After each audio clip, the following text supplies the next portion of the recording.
Well, one is like it get us to a proof of concept. Without that funding, well, there's really no basis to a company. There's no there's no foundation for the company to begin with. There's no technology to begin with. I'm not building an app. I'm a deep tech person, so there's no company, period, without that initial investment and trust from the government on the academic research. This is Undiluted, the show about the amazing founders and companies who've used government R&D grants, contracts, and sales to build their products, grow their companies, and keep their equity. We are Katie Persson and Gene Kesselman from MIT and Jeff Warzen from FedScout. And on today's show, how a postdoc went from bench researcher to founder with help and funding from the National Science Foundation and the Navy. The amount of data we're generating is growing exponentially. We're sitting right now at 50 zettabytes of data. Right now, it's predicted to get to 175 zettabytes by 2025. Silicon is not infinite resource as like gasoline and everything. And so we're going to reach a point where we need to start looking at what we have and what can we do to supplement the gap between data storage versus data generation. And so that was something that a lot of folks got interested in. We got interested in the beginning because it was a very, very niche area. For me, it's wacky when I first heard it. And so I really like wacky stuff. Just to make this real for me, can you give an example of what either an active customer or maybe a prospective customer, tactically what their problem is and how you would solve it? Yeah, so a really good example would be, for example, if you have data sets that you just want to keep, but you don't want to delete. Those data sets, you need to spend money on them, putting AWS servers will force you to bleed money monthly, or if you and that data pool grows, and we estimate 60% of the data generated by the world is archival in nature, meaning you rarely access, if ever, those data sets. You need to figure out, you want to make sure that you're not paying for that over a period of time. You just want to make sure one one-stop payment and that's it. But then there's also the need for fidelity over long periods of time, because these are types of data sets that may be very important to you. And those types of customer profiles that fit in this category of archival data storage, because they have a pain point that they have to bleed money over a period of time just to store their data very expensively if you try to use any of the cloud storage. So if you want something that permanent but very high fidelity over periods of time, that's where DNA comes in. And you don't have to look far to find evidence that there's DNA has a long track record. You've seen fossils that were from millennia ago, thousands of years ago.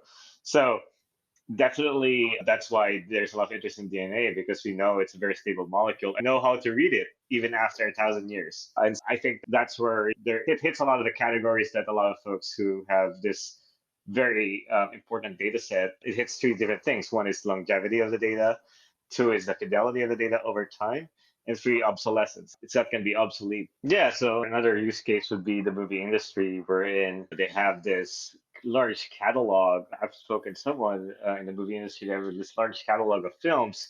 And because the movie industry moving to higher resolution, like 8K resolution, the amount of data they're generating is going to be exceedingly huge. You can't even think about it today, because the movie industry doesn't care just the final cut. They care about every clip, every reel that they can gather, because you never know when you're going to use some of those snapshots and archives of films that we want to see still after maybe 100 years. Wouldn't want to go back and watch, say, Jurassic Park after 100 years.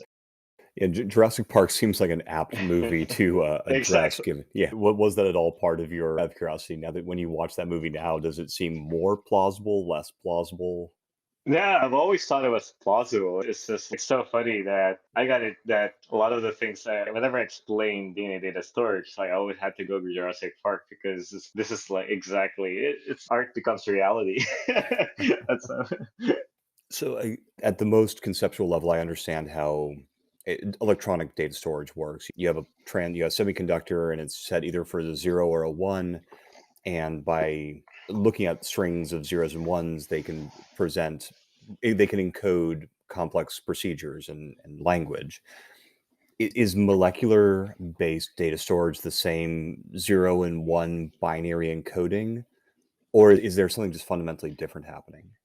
Yeah, at the core level, it's still using a representation of zeros and ones. In that case, for molecular data storage, you might want to represent a zero with some molecule and then one with a different molecule, or one molecule could represent, say, a series of zeros and ones, or something like that. So there's a lot of different ways to do encoding, but at the fundamental level, you're at molecular storage is using, instead of using the zeros and ones that you typically use to represent a bit of data, you would use molecules. Can be a voltage change in a semiconductor, but for a molecular data storage platform, it's just literally a different molecule. And so that's the paradigm difference in between those two technologies. And so the fundamental level is just it's the same. The only difference is that instead of using hundreds of atoms to store one bit, you're using a collection of atoms, maybe around 20 to 30 atoms to represent a bit. And that creates this idea of this is where you can put the entire internet in a sugar cube. And that's the reason why, is because you can representing a bit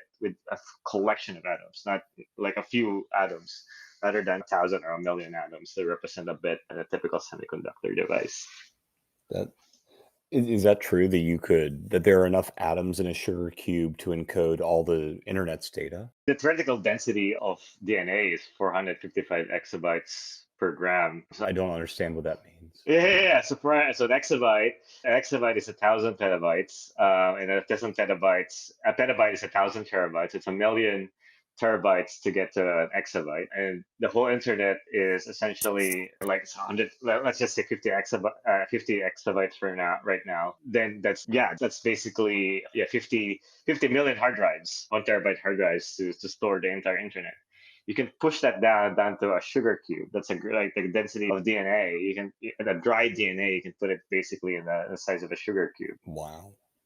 That's astounding. So to run this example forward, so let's say that Hollywood wants to put Jurassic Park, so they want to store it via your platform, via the Mhm. DNA-based storage model. Conceptually, what would that look like? Yeah. So I mean, that process essentially you start with the file that you want to a bit stream, which is the zeros and ones.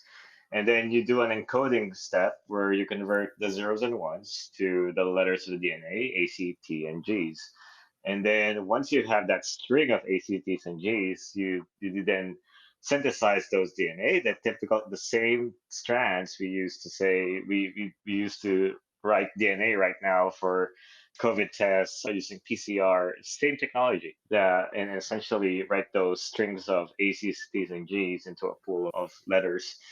And once you've had that, then you can store it, fossilize it, like what we do, and barcode them so that you can retrieve them later on for random access. Say you want to have a Netflix of films, not just Jurassic Park, right? You don't want just one, and so you have a collection of films, and essentially being able to pull out Jurassic Park out of that pool is very important. And then if you want to retrieve it, you just put that DNA, literally of those molecules, into a sequencer, which is the same thing we use to detect the variants of SARS-CoV-2, and read out the A's, T, and G's, which is then you just reverse the encoding from A's, T, and G's to zeros and ones. So that's exact. It's everything is already out. The technology is already out there. It's just a matter of the economics making sense for the applications we're looking for.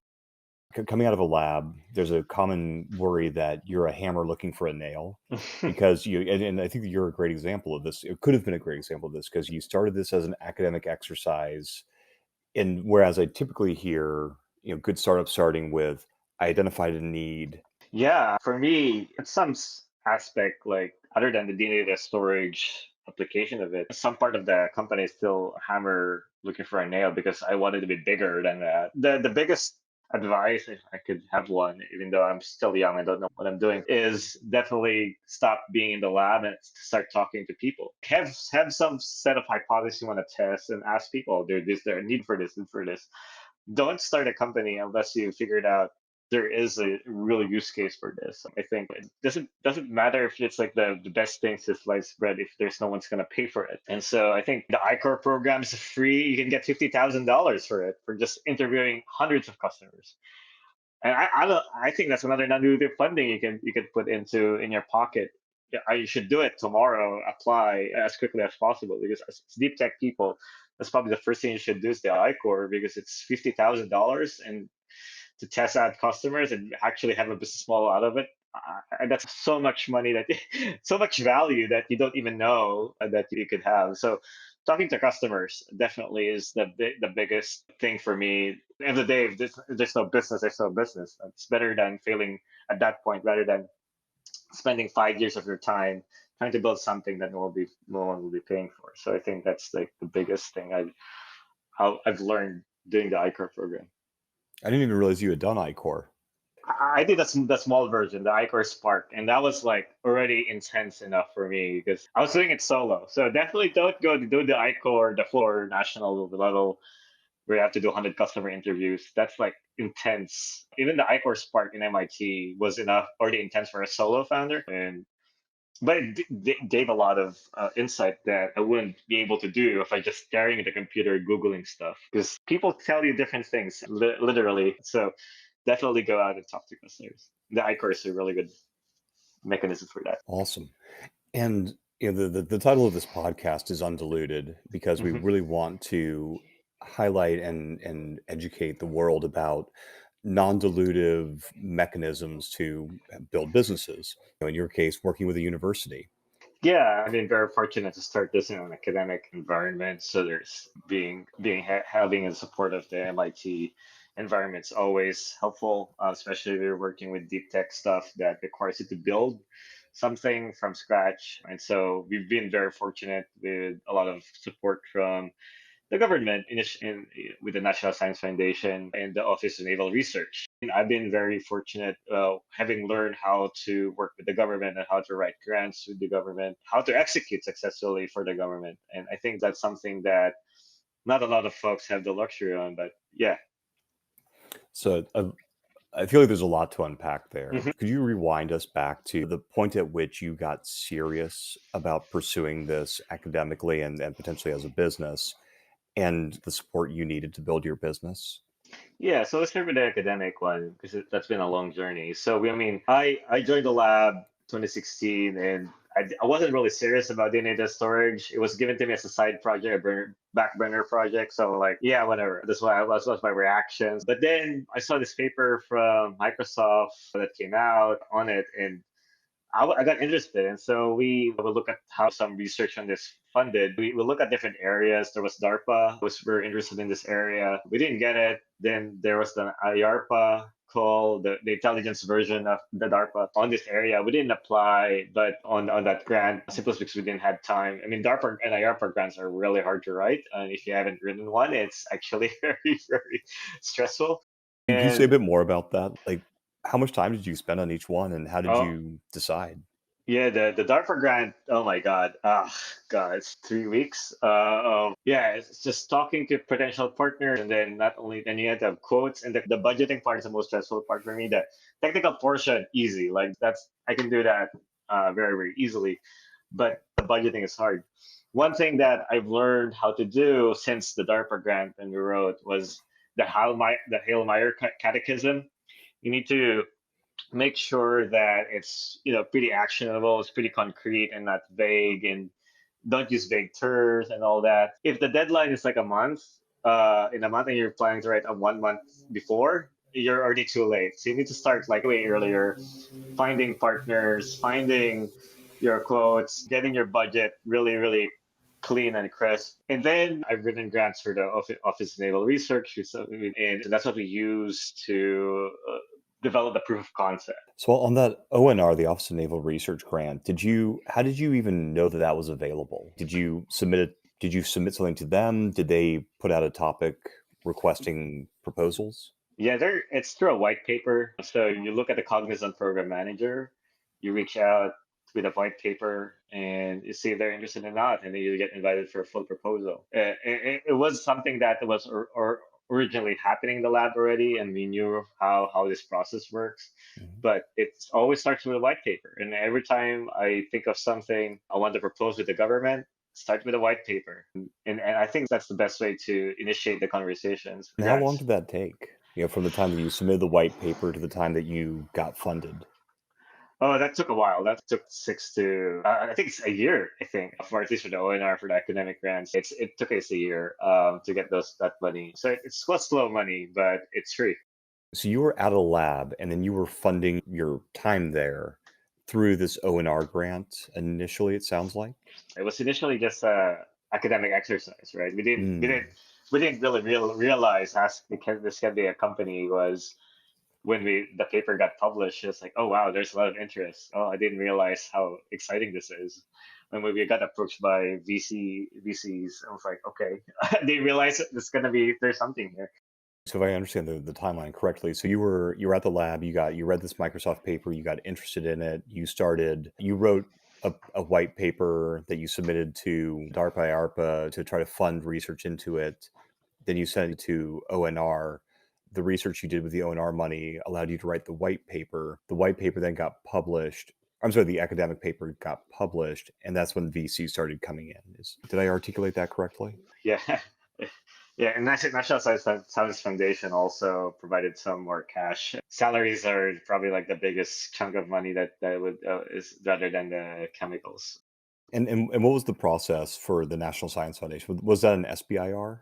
No, it was an academic grant too. This is all academic still. I'll go to the SBIR later. Gotcha. But it was all academic. We had some funding that was adjacent to it. And so we sort of used that. It wasn't like a very linear success story. We failed a lot to get to where we are. So we had to, we unfortunately had to raise a fair bit of taxpayer money in the beginning because we tried a lot of different things. We just failed. I mean, that's the nature of science, and that's where you make risks. And end of the day, you failed 10,000 times, but you only need one to make it work, and we found that one, and that's how it started for us. So I mean, we had a bunch of other funding, but generally the ONR has been the big supporter, and next to the National Science Foundation.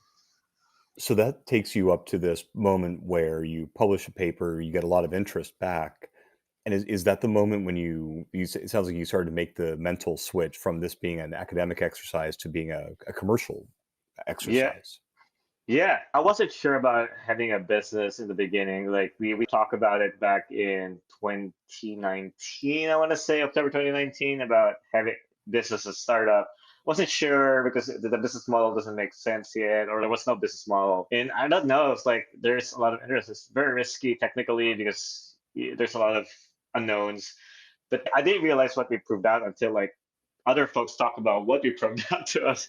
So like it was actually talking to other folks who explained to me what I did, well, how I realized well, I did that, Hmm. and so okay, so there is something to it. So like 2020 was a pivotal moment when we actually published in a preprint server. This is like before you actually publish in a archival journal, and we got some folks who are interested in it, and it was quite something. I didn't realize what I did until other people told me what I did. For me, it's all academic exercise, and so I realized in the beginning that it was bigger than the storage. If I can store every nucleic acid basically from the environment, nucleic acids such as DNA, but also RNA is like the genome of the virus that's the reason why we're talking here in a Zoom or in a video cast. It's because of that RNA. And so storing all those nucleic acids and being able to catalog that was to me a very titillating idea. And I thought like that's bigger than the data storage. And so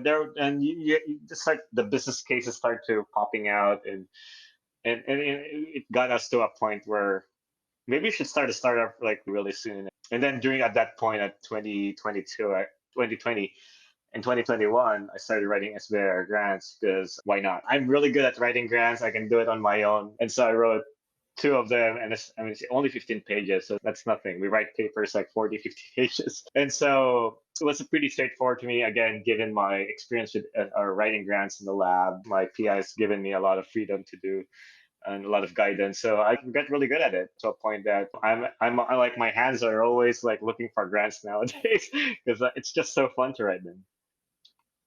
So you've had this great foundational layer of non-dilutive funding, but have you thought about the ratio of dilutive to non-dilutive, the roles that each play, and how has it been engaging the VC community? Yeah, for me, it's always, I just wanted to use the SBIR for a lot of innovative research. The only way you can always be ahead is to just keep innovating. So that's why I always think about the SBIR as a mechanism to do that. VCs won't let you do that. Like, like you have to make the business tomorrow. Like, yeah, you have to make 10x of my investment by year five. With non-dilutive funding, like grants, you have a lot of freedom to innovate. Not necessarily like complete freedom, but because you have to have a specific innovation in mind, but at least you can have a lot of risk taking you can do with some money.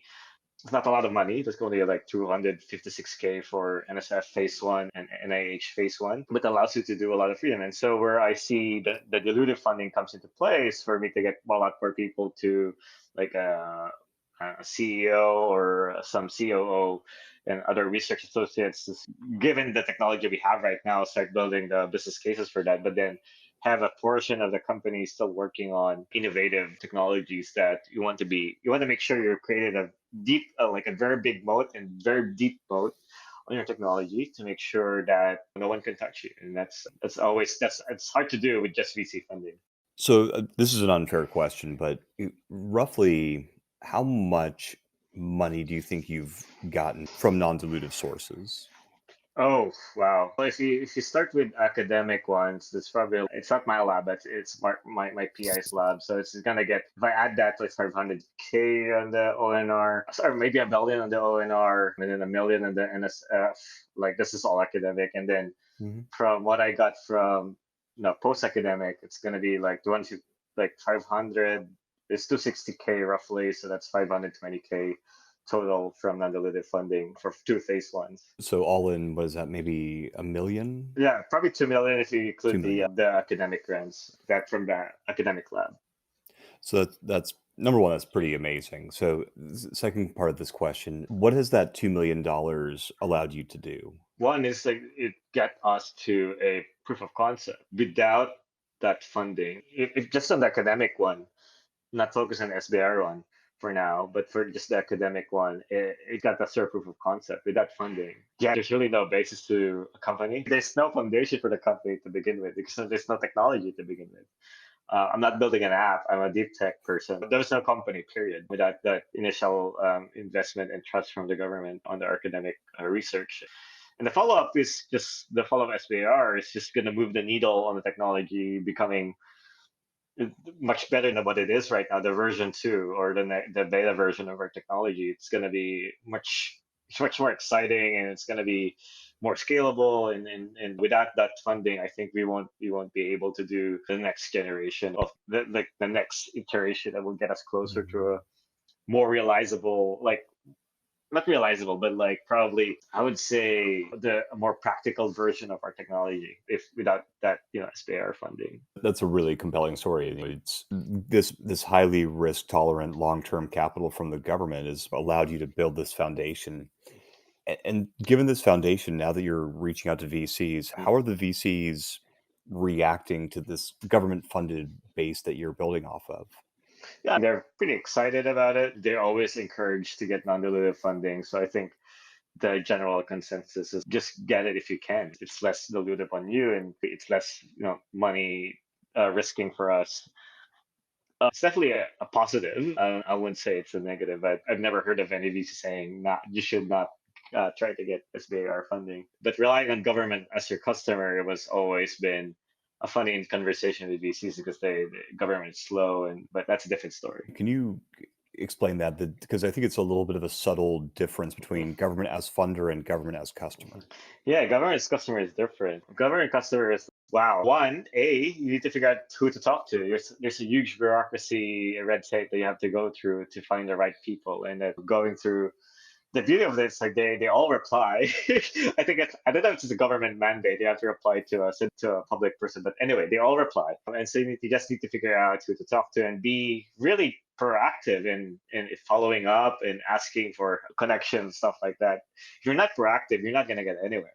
So government as a customer, I've been warned about two things. One, they're really slow and because we have a technology and want to adapt their technology to them for their use cases, they're really slow at getting that. It can take a year or so to just even get the paperwork done or something like that. So they're really slow. and slow money. So there's a lot of overhead work you have to do to get that money. It's not as easy as people would think as like for them as a customer, rather compared to say, I don't know. I haven't had any experience with them as a customer, but I've been warned about having only government as your customer. So if I can, just provide my own overlay on this. So I think this is one of the things that really confused me when I was first getting into the federal market is that the federal government buys a tremendous amount of stuff. They're buying everything from fighter jets to copy paper. In your case, you're saying, hey, I'm being funded by the Office of Naval Research. Therefore, the Navy is going to be my customer. And that's not No, the no. case. Right. That's correct. Yeah. It's not, they don't just want a piece of the technology. They want the whole component. And if you have SBIR, that doesn't mean they're their customer. Is there anybody that, if they're listening, if they have connections, they should think about you?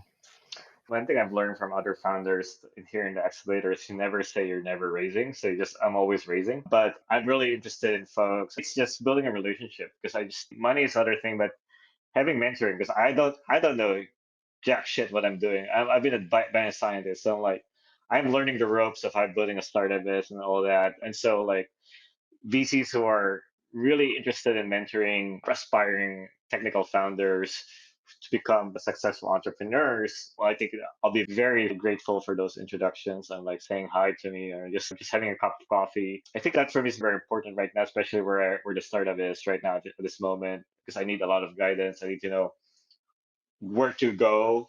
This is I think a lot of deep tech startups who are been in the lab for a very long time is struggling with. It's like where to go next. I was curious, what do you think the future looks like for Cash DNA? Oh yeah, so I mean for the future of Cash DNA, I'm currently in an accelerator right now. I've always been an academic, and so getting out of the bench is scary, but at the same time, it's the most exciting thing because it's again different.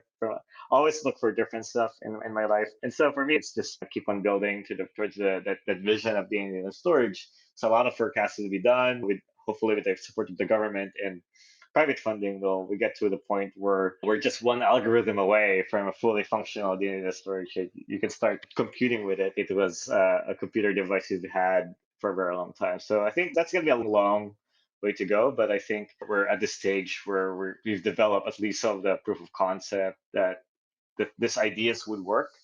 I think it's high time for us to start thinking about how do we get to a point where the average Joe can use this and I think that's the most exciting thing because it gets to a point to where your work. I've been a bench scientist my entire life, and seeing my work actually in the hands of people who are the average person is going to be to me that's success of my version of success. It's not about the $1 billion exit or whatever.